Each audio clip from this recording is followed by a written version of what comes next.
Hello student, you are welcome in Anshu Sharma's class. So 10th class student, today we will start MCQs question of the Diary of Anne Frank. सभी ने chapter बहुत अच्छे से पढ़ा होगा और knowledge भी होगी, तो on behalf of this knowledge today we will start to solve the MCQs. Important questions हैं, लेकिन इम्पोर्टेंट तब माने जाते हैं जब आपको चैप्टर की नॉलेज होती है, राइट? तो हमेशा की तरह मैं यही कहूँगी, सबसे पहले चैप्टर की नॉलेज होना बहुत ज़रूरी है, तभी आप अपने क्वेश्चन के आंसर निकाल सकते हैं. क्योंकि आपके जो नवंबर और दिसंबर में जो टेस्ट है फर्स्ट टर्म के, they will be the kind of MCQ, तो उसके लिए आपको बहुत मेहनत करनी होगी. Let's start the first question. Anne was dash year old when she started writing diary. What is the answer?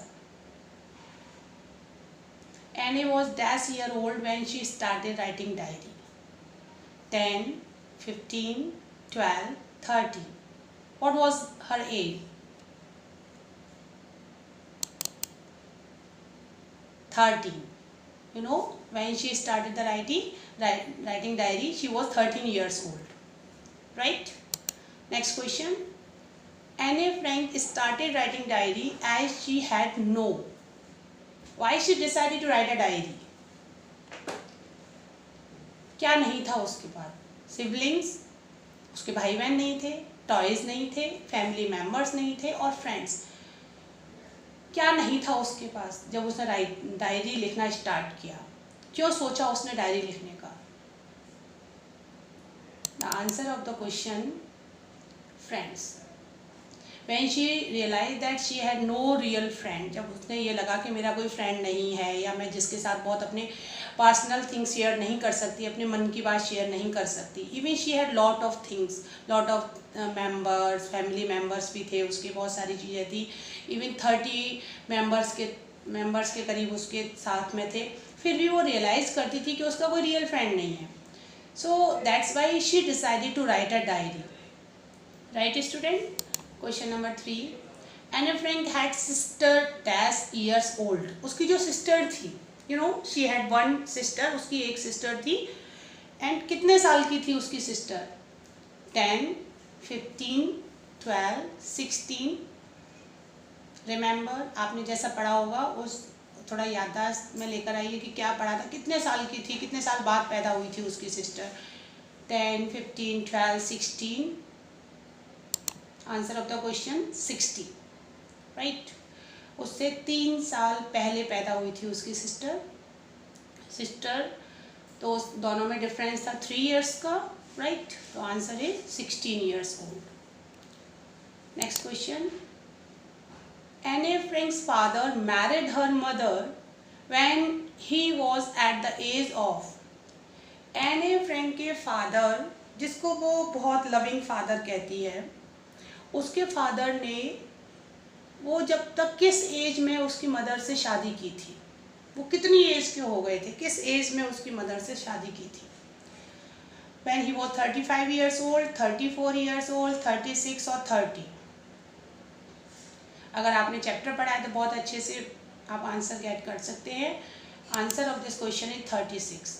When he came in the 36 years old, he got married with the Anne Frank's mother. Right? तो इसमें 36 याद रखना, और इसके mother की as भी 25 something थी इसकी मदर की एज. तो इन दोनों में इतना डिफरेंस था. Right? Next. Margot was the name of Anne's. ये मार्गोट नेम किसका था? क्या रिलेशन था एने से इसका?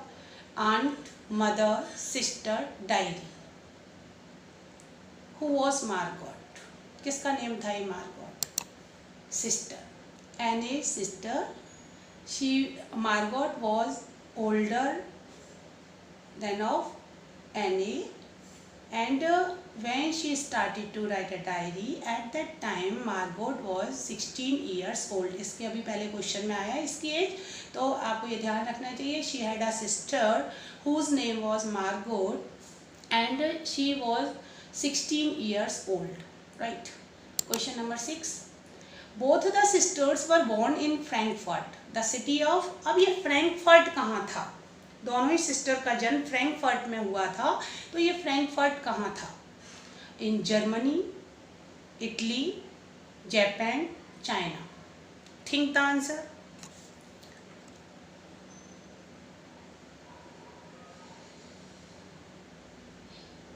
Frankfurt was the city where that both of the sisters got birth. That was Germany. ये जो जर्मनी में था, जहाँ पे बहुत ज़्यादा उनके ऊपर अत्याचार हो रहे थे, और फिर वहाँ से उनके जो फादर थे वो दूसरी जगह ट्रांसफ़र हो गए, राइट। नेक्स्ट क्वेश्चन, एने फ्रैंक वॉज बॉर्न ऑन 12 जून। एने फ्रैंक का जन्म किस सन में हुआ था? यानी कि 12 जून वॉज द डेट, और ईयर क्या था? Answer 1929, right. Her sister was born in 1926, और 3 साल के बाद ही एन फ्रैंक का जन्म हुआ था इन 1929, राइट। तो the answer of this question is 1929. Next question, Edith Hollander Frank is the name of Anne. And who was Edith Hollander Frank? अभी एडिथ होलेंडर फ्रैंक किसका नाम था? Mother, sister, grand mother, aunt, ये किसका name था? Think the answer. Mother हो सकती है, सिस्टर, ग्रैंड मदर, आंट, कौन हो सकती है? Edith Hollander Frank was her mother, उसकी मदर का नेम था। एंड उसके फादर का नेम क्या था? Otto Frank, right. आप जब भी एक क्वेश्चन आपके सामने आता है तो सेकंड उससे रिलेटेड अगर कोई क्वेश्चन है तो उसका आंसर भी आपके दिमाग में आना चाहिए। तो my dear student, her mother was Edith Hollander and her father was Otto Frank, and I remind you sister का नाम था उसका Margaret. Question number 9, Anne and her sister went to dash her grandmother's house. अब Anne और उसकी sister को grand mother के house में भेजा गया था, कब? फ्रैंकफर्ट, हॉलैंड, एकेन, आइसलैंड। कब भेजा गया था? कहाँ भेजा गया था? कहाँ था उसकी ग्रैंड मदर का हाउस? फ्रैंकफर्ट, हॉलैंड, एकेन, एचेन एंड आइसलैंड। कहाँ था? आंसर एचेन। एचेन में उसकी ग्रैंड मदर रहती थी, वहाँ इन दोनों बच्चियों को, दोनों लड़कियों को वहाँ भेजा गया था, क्योंकि इनके फादर और इनके पेरेंट्स हॉलैंड चले गए थे, और ये दोनों ही लड़कियाँ अपनी ग्रैंड मदर के पास एचएन में रही। Is it clear? Next question, question number 10, what language was the diary originally written in. ये जो डायरी थी एन फ्रैंक की, in which language it was written, ये किस लैंग्वेज में लिखी गई थी? Spanish, English, Dutch, French. क्या होगा answer? Spanish, English, Dutch and French. ये जो डायरी थी it was written in Dutch language, ये डच लैंग्वेज में लिखी गई थी, right. Question number 11, what name was her book published with. उसकी जो बुक थी वो किस नेम से पब्लिश्ड हुई थी? From the diary of Anne Frank, the diary of a young girl, Anne Frank, Anne's Frank diary. What was the name of her book? उसकी जो बुक थी वो किस नेम से पब्लिश हुई थी?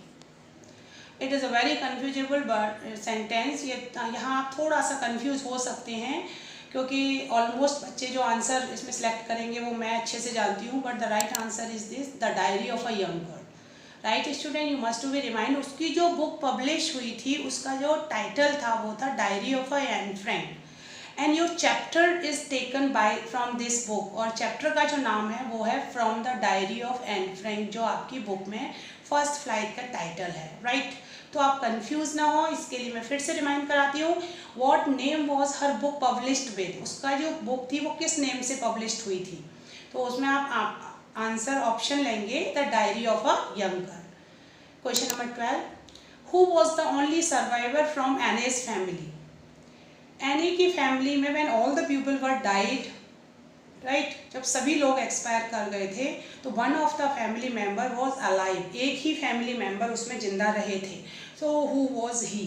Any, and his mother, and his father, and his sister. कौन हो सकते हैं इसमें? Any, and his mother, and his father, and his sister. कौन बचा था इसमें? Answer acnes father. एने के जो फादर थे, he was only the person who lived forever, वो बाद में जिंदा रहे थे, and except of all the people, जब सब लोग एक्सपायर कर गए थे तो बस एने के फादर ही थोड़े लंबे समय तक जिंदा रहे। नेक्स्ट क्वेश्चन, हाउ डज एने explain her father?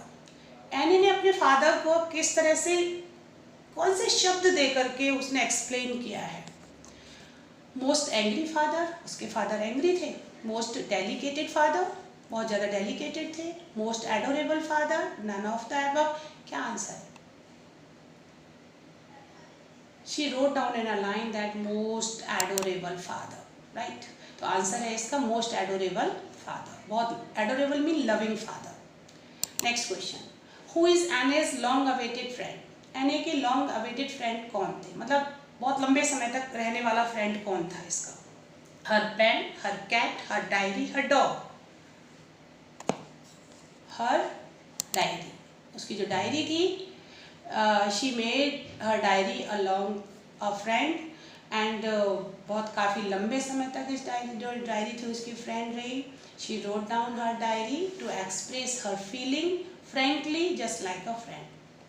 Next question, what was the topic of first essay written by Anne? Anne का जो फर्स्ट टॉपिक था, फर्स्ट एसे जो उसके टीचर ने उसको 2-3 एसे लिखने के लिए दिए थे, शायद आपको याद आ गया होगा कि जो उसके टीचर थे, मैथ्स के teacher, he gave her 3 topics of essay. तो उसके फर्स्ट टॉपिक का, फर्स्ट एसे का टॉपिक क्या था? What was the first title of the essay? My diary, a letter box, a chatterbox, all of them. Topic, a chatterbox. Why this topic was given to her? Because she spoke too much in the maths class. Maths class में बहुत ज़्यादा बोलती थी, इसीलिए जो उसके teacher थे mister Keesing, उन्होंने उसे फर्स्ट टॉपिक ये दिया था ऐसे का लिखने के लिए, चैटर बॉक्स, ज़्यादा बोलने वाला, right. Next question, what was the subject on which she had to write? किस सब्जेक्ट पर? क्वेश्चन दोनों मैंने इसीलिए डाले कि आप कंफ्यूज ना हो। वो टॉपिक था, यहाँ सब्जेक्ट है, which she had to write, किस सब्जेक्ट पर लिखा था? Necessity of walking, necessity of running, necessity of talking, necessity of studying. What would be the answer? Walking, running, talking, studying. आपको ऑब्जेक्ट, ये ऑप्शन पढ़ते ही याद आ गया होगा कि क्या ऑप्शन होना चाहिए। नेसेसिटी ऑफ टॉकिंग, ये उसके टॉपिक था, राइट। सब्जेक्ट है, इस सब्जेक्ट पे ऐसे तैयार किया था क्योंकि वो बोलती बहुत थी, right. Next, Y was Mister Keesing annoyed with her? Annoyed mean होता है बहुत ज़्यादा गुस्सा होना, तो मिस्टर कीजिंग उससे गुस्सा क्यों रहते थे? Why was Mister Keesing, Keesing was the maths teacher, आपको याद होगा मैथ्स टीचर थे उनके। Why he always remain angry with any friend? तो ऑप्शन है इसके, she was not a good student, वो अच्छी लड़की नहीं थी, she was talkative, she was rude, all of above. क्या हो सकता है आंसर? एक टीचर अपने बच्चे से, क्लास में स्टूडेंट से गुस्सा क्यों करते हैं? शी वॉज टॉकेटिव, बहुत ज़्यादा बोलती थी। जब वो मैथ्स पढ़ाते थे तो उसकी क्लास में बहुत ज़्यादा बातें करती थी, इसीलिए सो that's Y he always remain and angry with her, उसके साथ गुस्सा करते रहते थे। तो इसीलिए, क्योंकि रीज़न क्या था, वो बहुत ज़्यादा टॉकेटिव थी। 17 क्वेश्चन हमारे फिनिश हो गए हैं। 18 question, why was writing in a diary a strange experience for एने? डायरी लिखना उसके लिए स्ट्रेंज एक्सपीरियंस कौन था? ये कुछ क्वेश्चन है आपके फर्स्ट, जहाँ से चैप्टर स्टार्ट हुआ है उसके फर्स्ट पैराग्राफ का ही है। She had never written anything before, उसने कभी ऐसा नहीं लिखा था। She did not know how to write, वो नहीं जानती थी कैसे लिखा जाता है। Neither she nor anyone would be interested in it later, वो ये सोचती है कि शायद मैं जो 13 ईयर की लड़की आज ये डायरी लिख रही है, मैं और बहुत सारे लोग इस पर बिलीव नहीं करेंगे। तो आंसर आपको, मेरे पढ़ते ही आंसर आपको दिमाग में आ गया होगा अगर आपने चैप्टर पढ़ा है तो इसका ऑप्शन है, right option is both A and C.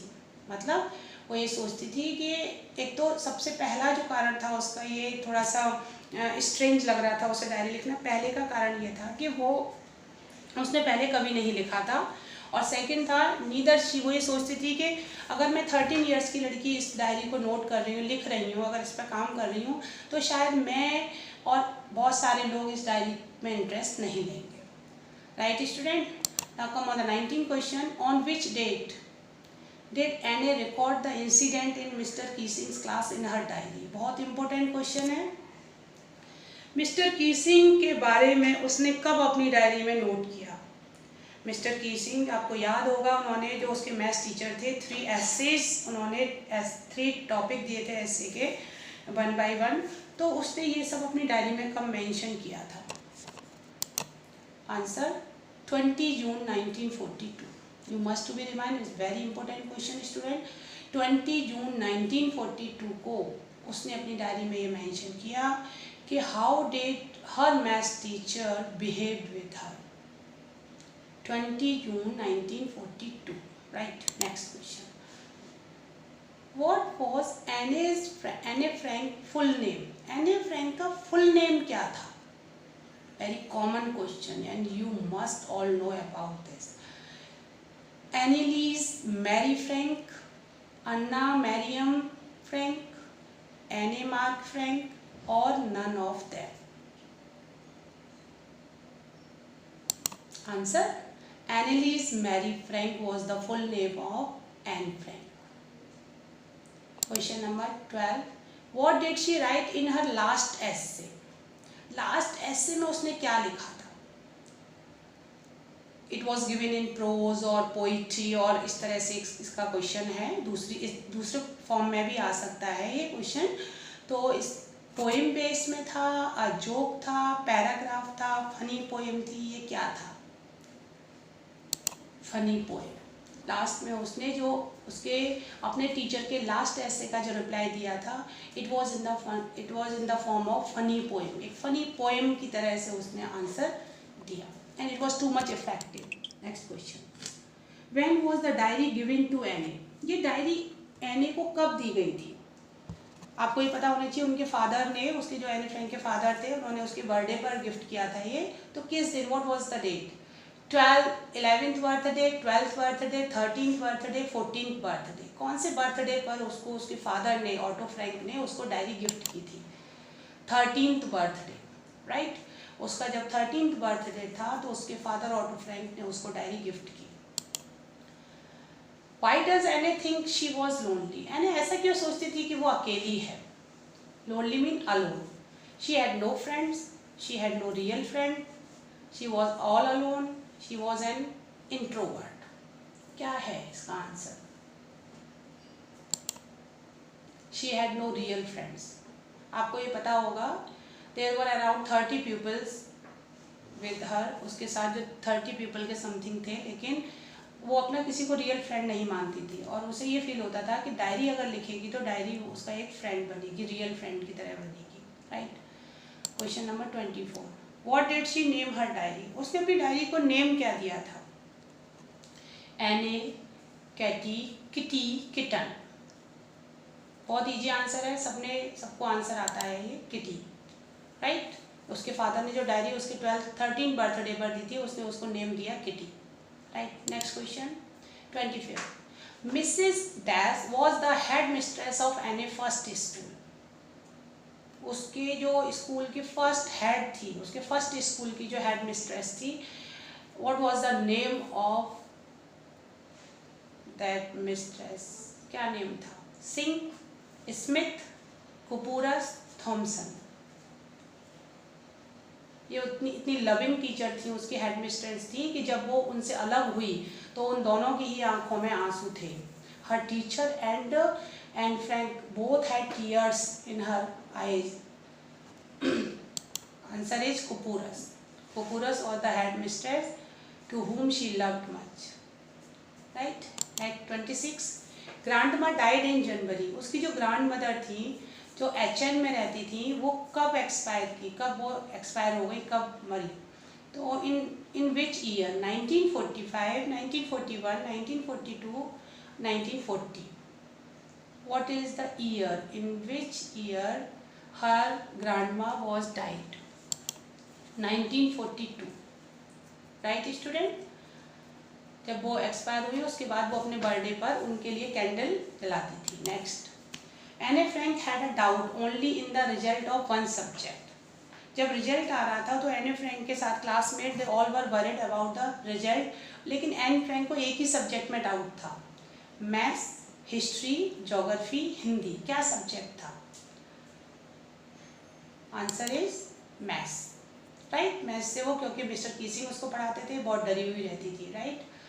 The next question is 28 and a friend started diary on 1942। 1942 में उसने डायरी लिखना शुरू किया था। On what, on which date, किस डेट को? 1940 ईयर्स की कौन सी डेट थी जब उसने डायरी लिखना शुरू किया था? 25 जनवरी, 28 जनवरी, सॉरी जून, 28 मई, 21 जून। Answer is 20 June. So student, there are only 28 questions from this chapter. These questions are sufficient to remind you chapter in your mind. अगर इसके करने के लिए आप एक बार फिर से और अगर चैप्टर पढ़ते हैं तो it would be much better. ठीक, सारे क्वेश्चन को एक बार फिर से आप अटेम्प्ट करें तो इससे आपको बहुत अच्छा रिवीजन हो जाएगा। ठीक, अगर समझ में आया है तो अच्छे से वीडियो एक बार फिर से देखें और लाइक एंड सब्सक्राइब करें, चैनल को अच्छे से सब्सक्राइब करें। अगर नहीं किया है तो वीडियो को लाइक करिए, शेयर करिए अपने फ्रेंड्स के साथ। आपके दूसरे और फ्रेंड हैं जिनके पास ये फैसिलिटी नहीं है या नहीं उनको चैप्टर समझ में आ रहा है तो आप उनके साथ शेयर करें। Till then, goodbye, I will meet you in my next video. Okay, bye.